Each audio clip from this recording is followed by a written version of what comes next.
Hey minions, welcome to Crank It Up. I'm Jim Price, and on this episode of Faction Factory, I want to talk about the Rebels from CornyKev. You may remember CornyKev from his time on the channel, whether it was his unexpected party, his day of smashing matches whose results are lost to time, his granny video for the 10th anniversary, and his egregious mistake for which he eventually apologized on December 29th, 2022. The Rebels are an extremely elegant faction with a very simple premise, placing power counters on rival minions. Why would you want to do this? Because there's an agenda to dismantle from the inside.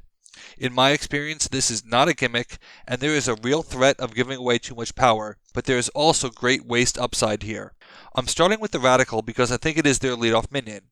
The Radical has the talent to place a power counter on another player's minion here, but this is really interesting because it is the rare non-terminal, non-item potent talent that you wouldn't necessarily use every turn, and I think that's a good thing. That means that you can use it now or wait for a future turn, and order of operations within a turn matters extensively. In fact, you may have little incentive to do it the first turn because it is reverse power creep. You might do it on a subsequent turn to play a dissenter, who turns the presence of a rival power counter into card draw.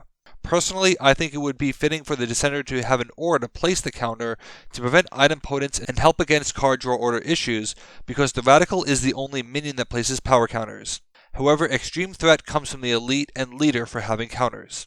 The Insurgent can negate the usability of power counters for a net loss, similar to Glimmer, except it isn't broken. The Insurgent is a key part of the Rebel strategy because it encourages you to play as many counters as you can, because you are depowering them significantly. For example, consider a blank leader of 5 power. If you play Rising Tension, in theory the minion is 8 power, but the Insurgent makes it 0 power. But that power will be around for you to exploit. It is a waste strategy because your partner is doing the heavy lifting, but cannot make the best use of their minions, with you having the chance to either move or destroy them. That destruction can come in the form of the Revolutionary. This hybrid minion gives you card draw when another player's minion gets a power counter, regardless of source. It's worth noting that the card draw is optional, cause CornyKev be like that, and someday I will give him a hard time over including the dreaded after the first time clause instead of once per turn, but what can I say, he's a rebel. Rebels also have the ability to neutralize power counters in the form of power suppression like mermaids.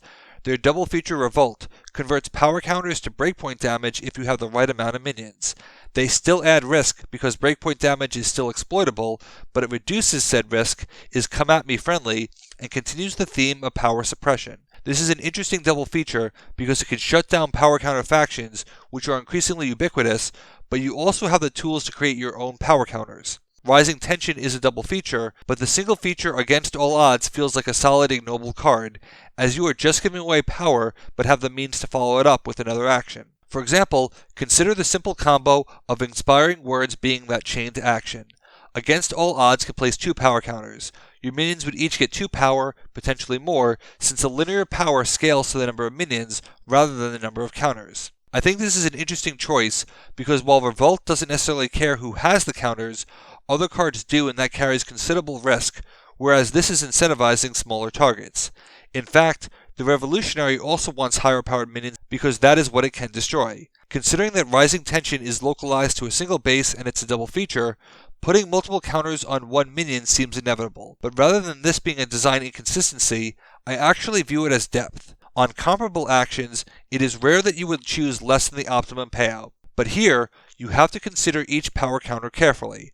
Every one matters, and it matters extensively as to who gets how many counters and when. And I think that this is really easy to convey and done well here. Despite the situational nature of giving other players power, I haven't found this faction to have a cast problem often, largely due to the mix of base modifiers. Viva la Revolution gives utility and further incentive to power up minions, while keeping your stock of upper tier minions healthy. With a double feature of Revolt, that's 3 base modifiers, and the Insurgent makes the 3 power counter actions cast friendly. That allows them to have 2 terminal actions and 2 specials, both of which are really impactful. Friend on the inside is like reversal for power counters rather than setup actions.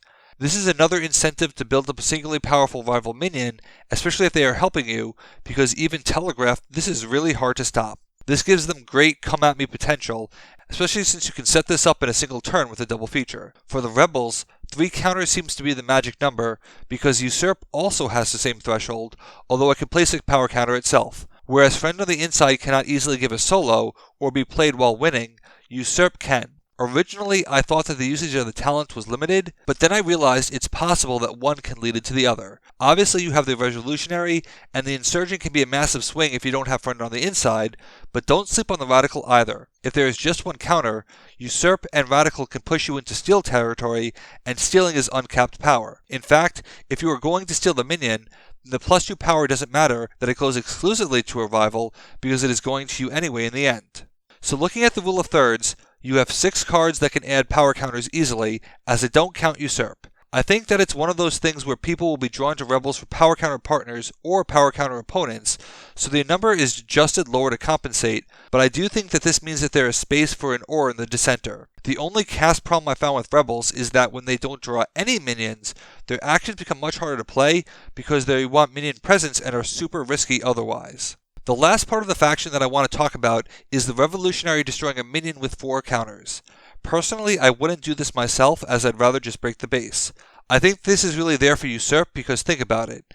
If the Revolutionary is there, another minion has 4 counters, you are looking at 11 power with the means to bump that up higher. My guess is that it comes in like a Ninja Master to kill an extreme target and stay out as an engine, but that's not really my style because I love the waste scenario that it creates. Because of its simple premise, the Rebels are one of the easiest factions to explain, so let's jump right into combo starting with the most natural one, Ignobles.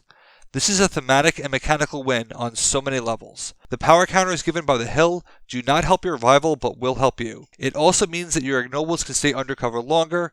If you wanted to set up an extreme betrothed play, you absolutely could. On a 4-3-2 base, give away a betrothed, and next turn give away another betrothed, and start increasing them with your minions. With Revolt, I think it plays really nicely into repaying debts, as that power is essentially yours and further boosted by your cards. You have multiple means of stealing back minions and creating solos on specials. The depowering of the Insurgent can make for some very unfair hostage exchanges, and I like the recursion of minions for more and more sneaky squire bursts. I mentioned how Rebels can be used with or against power counter factions, and so can Kung Fu. The difference here is that, as I talked about in their Titan video, Kung Fu can't really build the singularly powerful minion that they want for movement, but Rebels can. You can dump the power counters on another player, suppress them, and then steal them. Usurp gives them a second expert timing, which with Dragon Warrior can keep the same power counters in play over and over. The difference is that Rebels give Kung Fu a little bit of much needed card draw. Here the 1-2 punch of base modifiers is really brutal, as players cannot get power from their power counters, but they also cannot keep them either. With Sifu, Rising Tension becomes a 4-power burst with ancient Chinese art, and even more. There's also some interesting timings here, because Insurgent can depower a minion while keeping the counters there, so it becomes depower, move, whack with Lady Whirlwind, and play for solos or come from behind wins.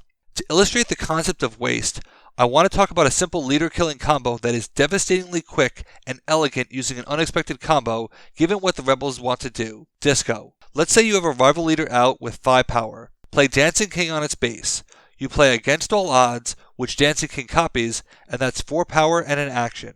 Then you play Rising Tension, which is another 6. You went from 5 power to 20 power, good enough for many 4s and some 5s. And then you play Friend on the inside to steal that minion because you aren't winning. If there is a second minion there, Dancing King can copy that too. But the key is that you cannot be winning there, so you need to have them start with a higher minion.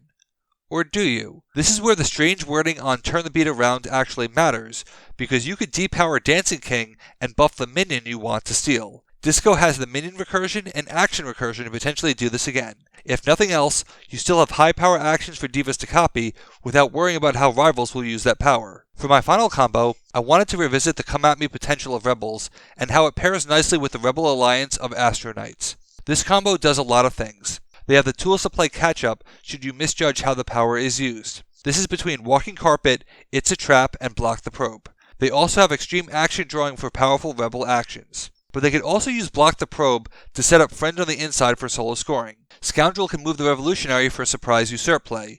This has got to be a typo, but Alien Guru actually works with the Rebel actions. Add in some light action recursion for the big Rebel specials and the possibility of deck resetting, and this combo can be extremely effective. What I like about it is that it adds some extra actions for playing with Space Prince, but also gives you actions that you don't need to use with Space Prince. For Yield to Rage from Walking Carpet, Revolt can be a big surprise swing as a special drop. Same with It's a Trap. You also have a decent chance of hitting a base modifier for a free play. In my game, I was not in a position to use Poopox, but there's something theoretically hilarious about losing 1VP to play a card that gives your rival power and somehow coming out on top. My test game with Rebels ended in the most unexpected way, as they overcame a 17-0 deficit on Cool Cat's Alley in a very surprising way. Annoying Alien. Annoying Alien literally went against all odds, depowering 6 power to keep the breakpoint in check thanks to Yield to Rage and Inspiring Words. Between It's a Trap getting Laser Sword, which was admittedly disappointing, Usurp adding a cower and tricking Annoying Alien again, only for a friend on the inside to steal the highest power minion, it literally completed an epic comeback in a reverse come at me sense and was very satisfying. I like it when custom factions have a simple but solid premise and make me want to tinker with them. Rebels certainly does that. Something I want to point out is that this is a very modern custom faction with only one hybrid ability, the Revolutionary. While I believe that hybrid abilities are the key to balance if you start that way from the beginning, there is nevertheless a sort of hybridflation in custom factions lately, and it just shows how clean and elegant the Rebels are. They have an intriguing mix of risk-reward and force you to play the game extremely differently than you're used to. What do you think of the Rebels, and who would you pair with them? Let me know in the comments. Thanks for watching, be sure to like and subscribe, let's shut it down.